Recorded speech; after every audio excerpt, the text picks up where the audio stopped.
Hello YouTube, my name is Myles Anderson. I'm a professional joke explainer, and today I'm explaining the jokes of Steven Crowder, one of the best comedians working today. Okay, so we're at the www.yaf.org Comedy Festival. No.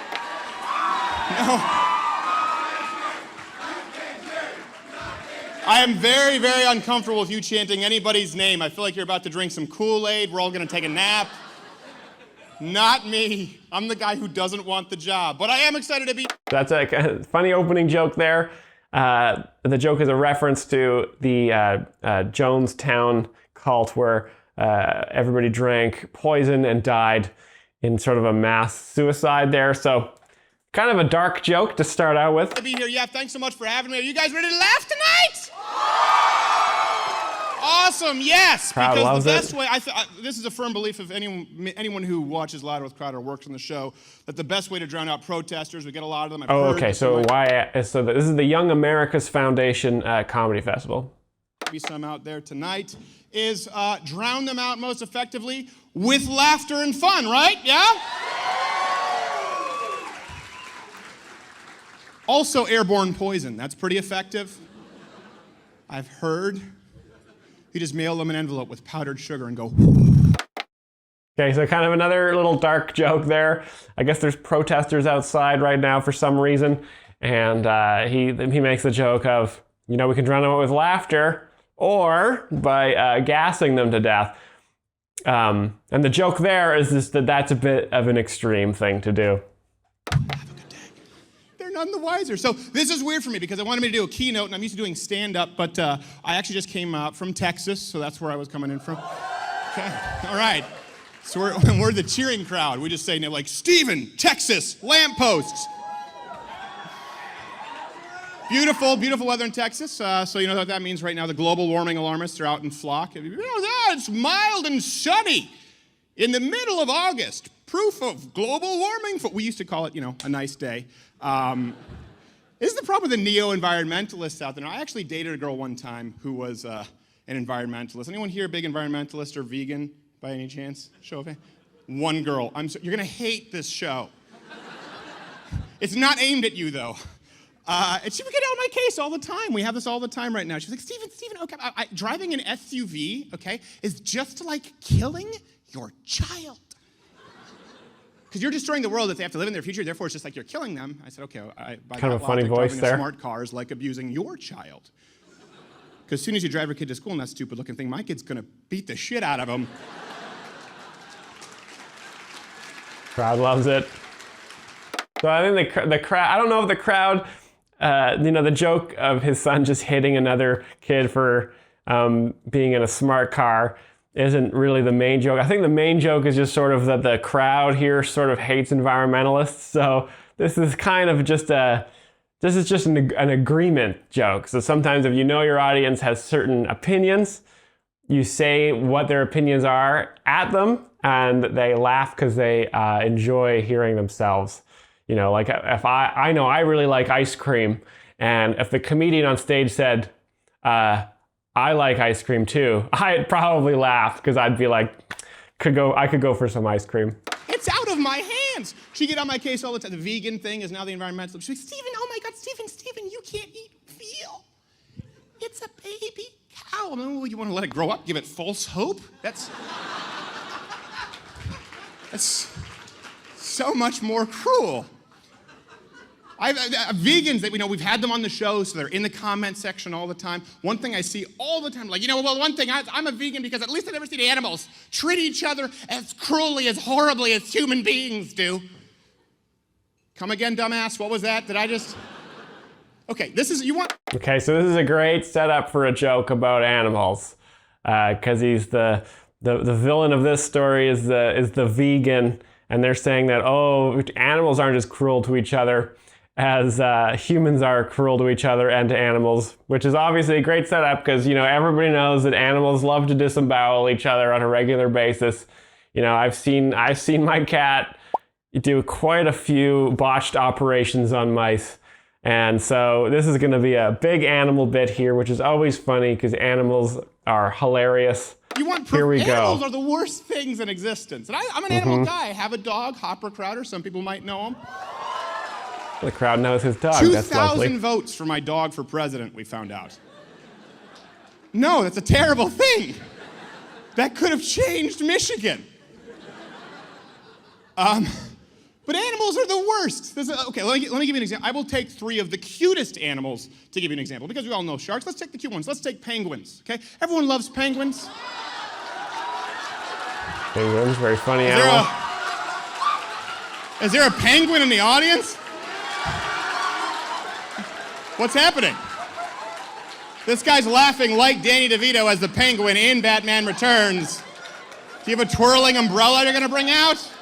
The great name comedy there. So Danny DeVito is a famous comedian, and Batman Returns is a movie that came out in the 1990s, directed by Tim Burton. So very funny that he would say those things. The crowd, obviously, all a big fan of that movie.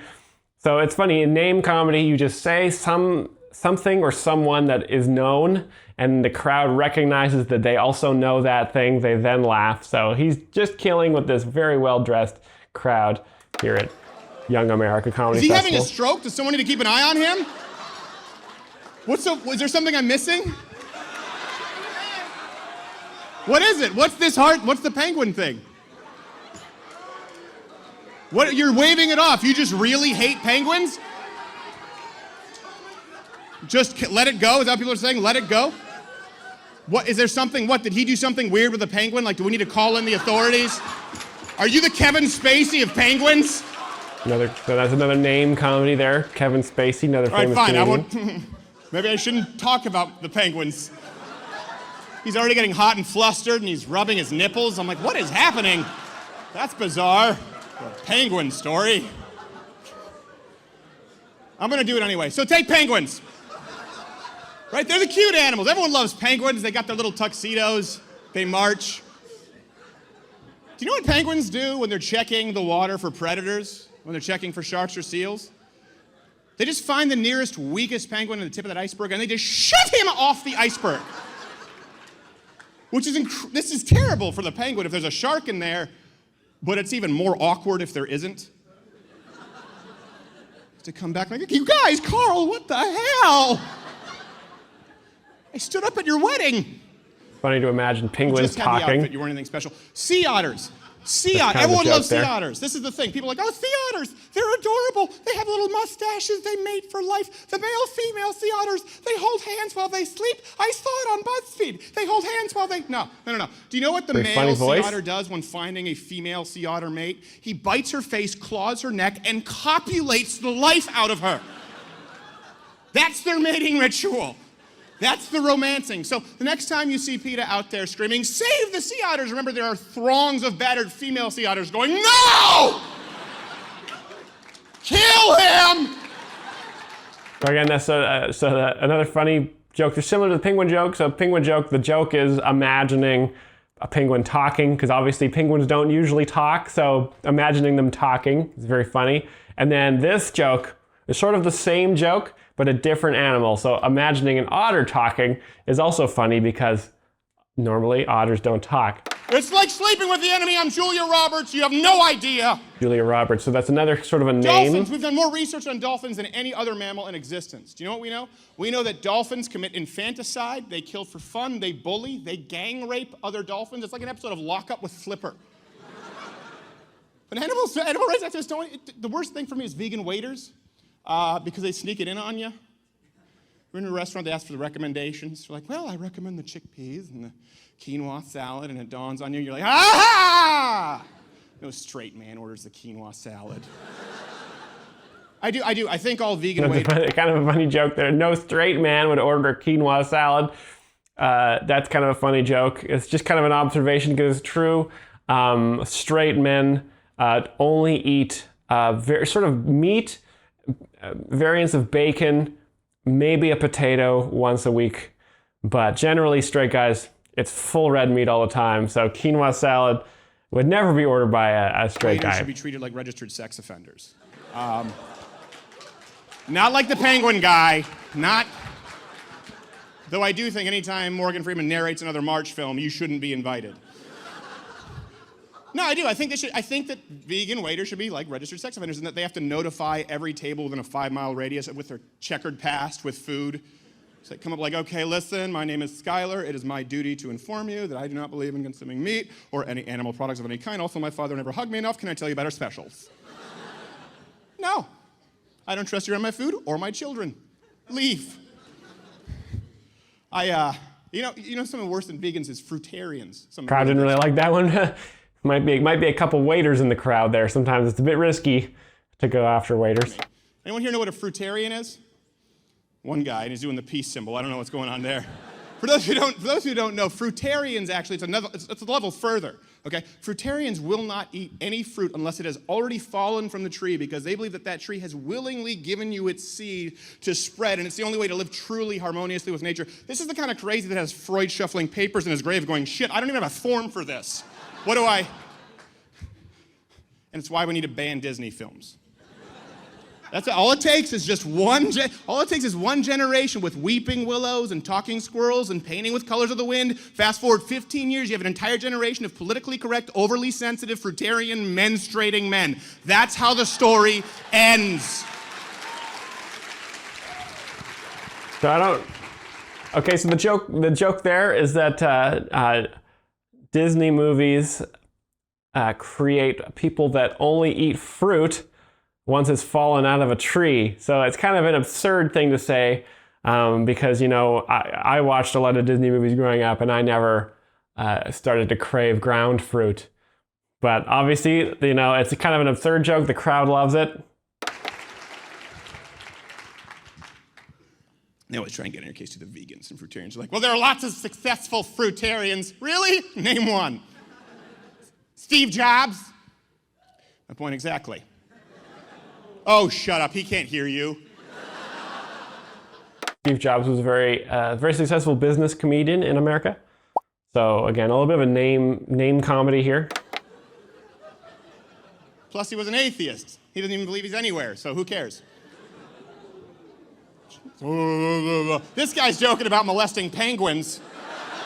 And all of a sudden, a Steve Jobs joke is too soon. You're going to hate the bit about tsunamis in Japan, let me tell you. Controversial opinion to go after Steve Jobs. Like I said, he's a really big business comedian, and it looks like the crowd is full of a lot of business comedians. So risky stuff, but crowd loves it. I can make up an offensive bit about tsunamis in Japan. I don't have anything. I'll get back to you later. Steve Jobs. That's one thing though too. Okay, to get off the politics. Anyone been to the Apple store lately? I'm not a fan. Go in and say, hey, can you fix my phone? Oh, would you like to talk with one of our geniuses? How about customer service, asshole? Is that still a thing? Yeah. Kind of funny. Like an iPad mini. Before he keeps going with this joke here, a lot of the setups, he includes funny voices. So a lot of the joke kind of hinges on the funny voice, and it's anyone who he's disagreeing with, they get kind of a funny voice like this. So that's the joke there, is that everyone around him sounds like an idiot to him. Mini weekend course. You're not exactly a member of Mensa, all right? The only high IQ society who break for lunch at the Cinnabon.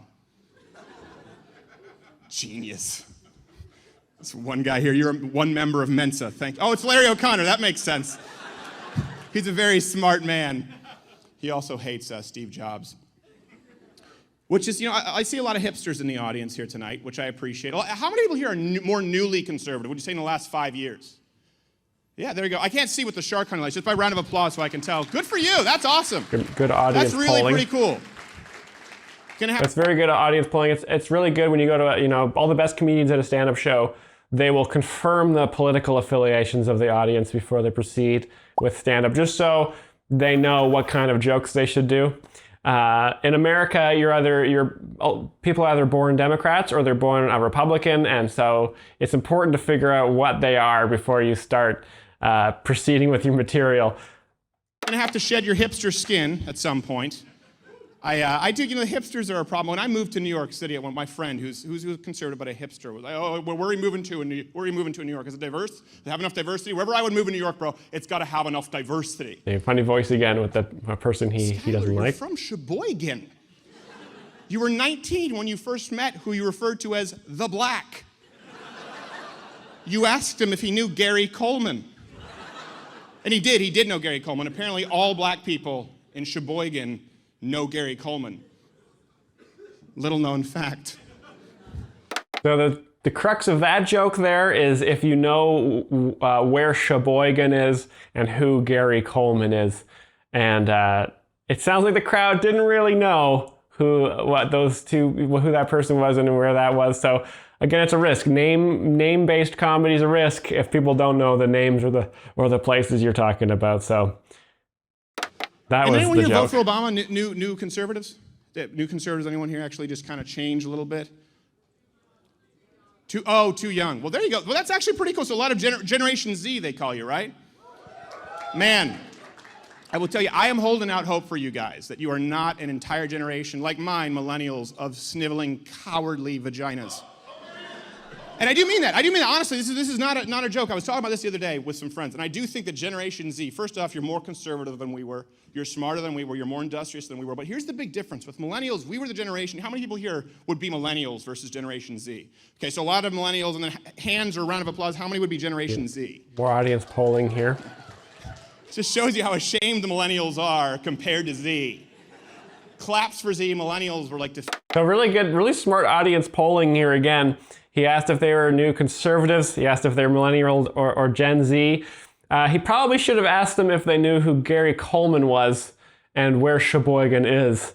If you're going to audience poll, you might as well get all the details, especially if you're going to be doing name-based comedy. But defeated. Looks like they're mostly Gen Z in the crowd right now. I didn't ask for it.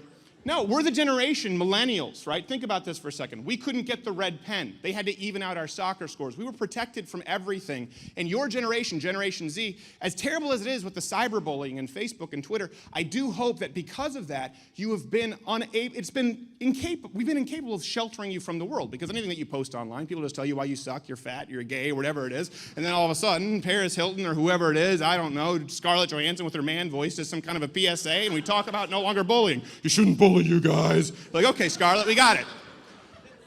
And so I really am hoping that Generation Z not only... Kind of a funny, obscure dig, another name-based joke there at Scarlett Johansson, who's another comedian. And she did, I guess, a deep voice at some point.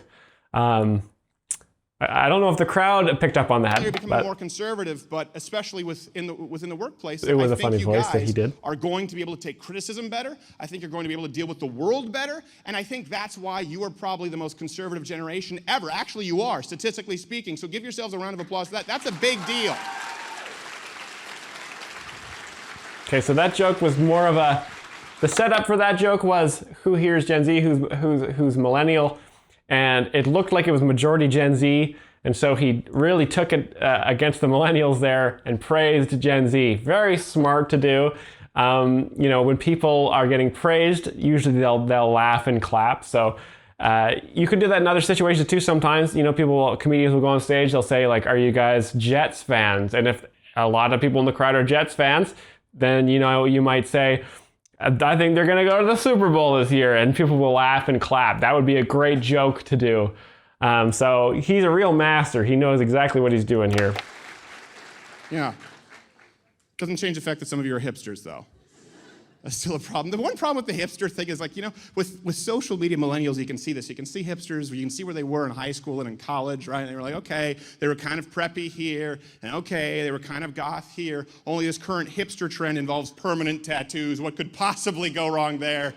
40 years from now, they're at the bar, the friends are razzing. I'm like, hey, what's that there on your form? Vampire Weekend? Shut up! It was a thing back then, okay? Vampire Weekend was a really big movie that came out in the early 2000s. It was a movie about vampires that only came out on the weekends and attacked people, and it was a really huge movie. A lot of people got tattoos. Those gauges in your ears never really closed up like you hope. You know I'm sensitive! And there's this idea out there, though, that is truly, it's incorrect, that hipsters, that leftists, liberals, that they hate religion, which isn't true. That actually, it's really not true, and I've done my best with my show to correct it. They don't hate religions. They just hate Christians. Yeah, that's really, no, it's true. Yeah, leftists today, progressives, they love all the...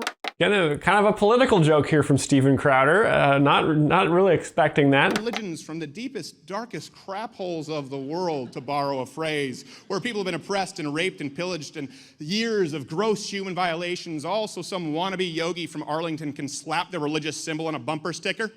Oh, coexist! But the C wants to kill all the other letters. Really.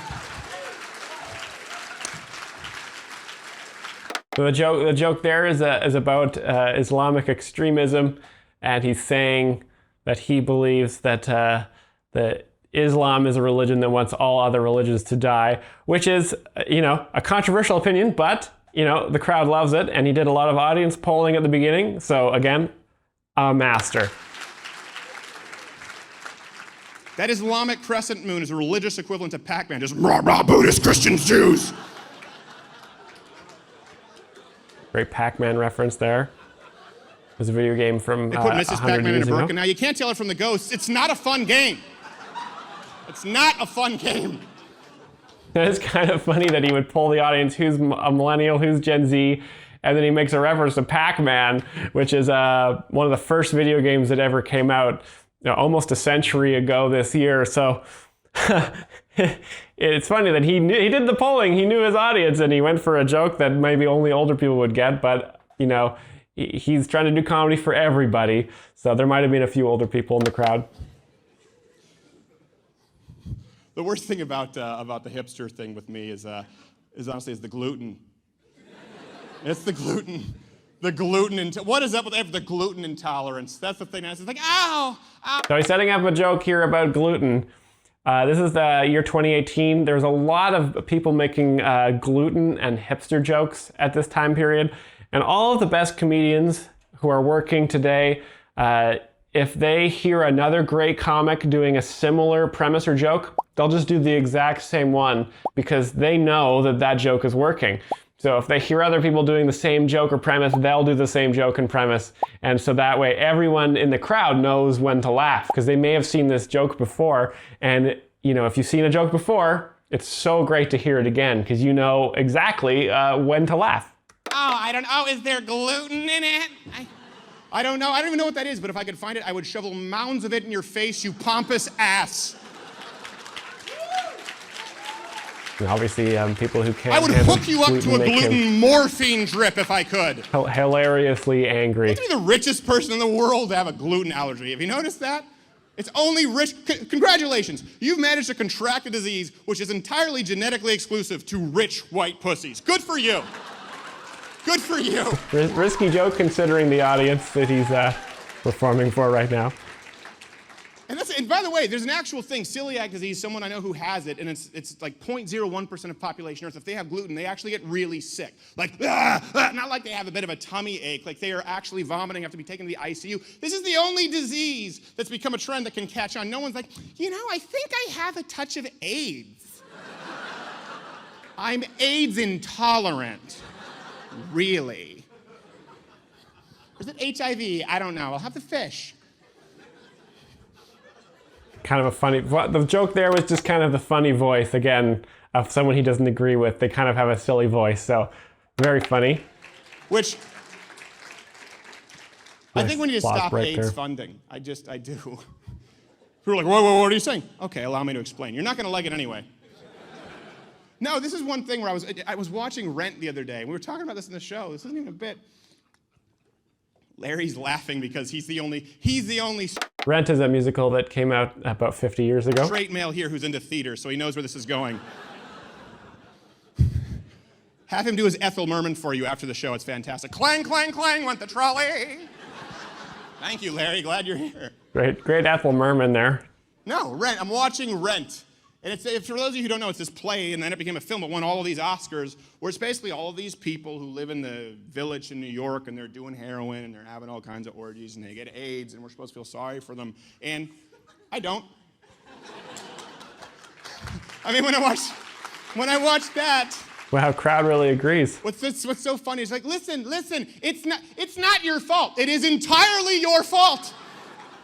Like, it's not, listen, there's a scene in there where someone dies because they were shooting HIV and sharing needles. Like, listen, don't worry, it's not you who has to change. It's society who has to change. No, you have to change. All of you have AIDS. Do you realize how statistically rare that is?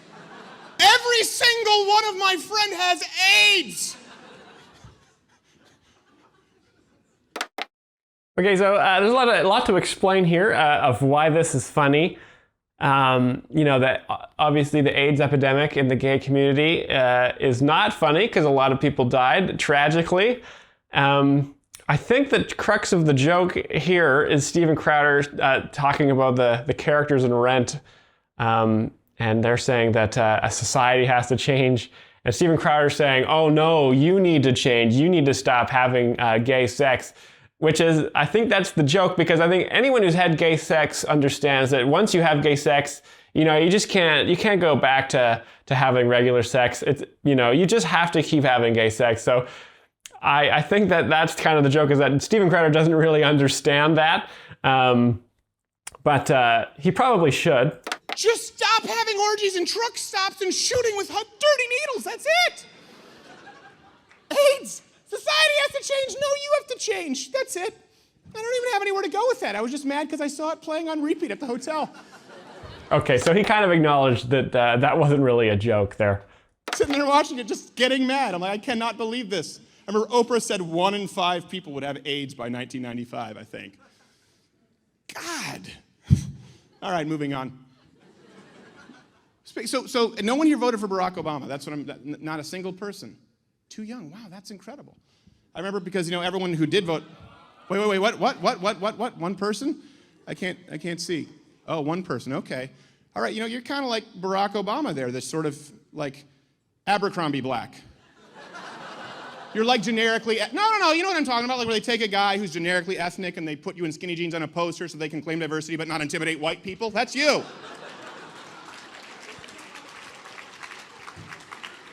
It's a limited brotherhood, but it's strong. So it's always risky going to a Steven Crowder show if you're a black person. He probably will call you out in the crowd and then assess the level of black you are. It's one of his favorite bits. Tightly knit. Barack Obama, first black president. Seriously, like really? Okay, the skinny tie, skinny fat, high sock wearing golfer who would get dusted on the basketball court by Sarah Palin. That was your first black guy? Was Carl Winslow not available? Couldn't get LeVar Burton on the payroll? Okay, so the joke here, I guess, is that Barack Obama was not black enough for Steven Crowder. So that's kind of funny because obviously I don't think Steven Crowder can tell people if they're black enough. But I guess that he is doing that. We ran which Ben is kind of funny because who was head of ROTC. When people always claim, Colin Powell, Condoleezza Rice, not black enough, I'm like, okay, Ben Carson was head of his class, ROTC. He tried to stab somebody, was only stopped by a belt buckle. I was actually going to stab them in the spleen, but the belt buckle was a miracle. Thank you, Ben. It truly was. Funny Ben Carson impressions. Ben Carson was a big comedian. All right, this is why I have this up here. We have some news of the day. This is just I want to get some news of the day. I just was reading about this from CBC. Oh wow! So now he's gonna switch it up. Now he's gonna read some news headlines. So this is really interesting because obviously these are recent headlines, so he hasn't had time to develop this material.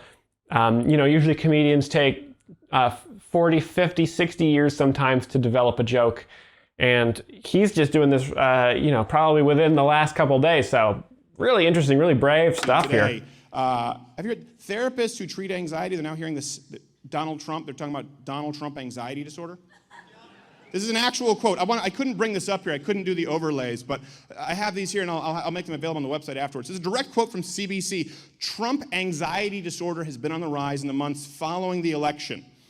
according to mental health professionals from across the country who report unusually high levels of politics-related stress in their practices. Yeah, warning signs include trouble sleeping, heart palpitations, and 4-hour anger erections following summits with Vladimir Putin. Also says other words that Okay, I think that last part was probably made up. cause mass trauma, freedom, penis, and responsibility. So that causes anxiety. Great stuff.